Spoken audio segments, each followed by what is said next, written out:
Hello and welcome to Daily Tech Tutor. In this video, I'm going to tell you how to compress videos using cleanup. So let's get started with the video. Launch the application, and once you launch it, this will be the home page. So in order to compress any of the videos which you have in your phone, you need to click on the compress at the lower rightest corner. After that, here you will get all the videos. You can also sort it out by clicking on largest according to your need. After that, select the particular video which you want to compress, and here you can choose you want to compress it in low mode, medium or high according to your need.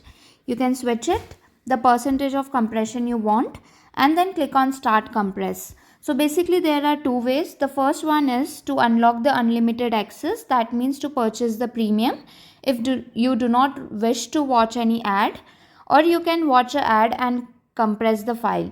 So click on watch ad and compress the file since I don't have the subscription, and once you click on that, the video will be compressed. So this is how you can compress videos using cleanup. If the tutorial was helpful, please like and subscribe.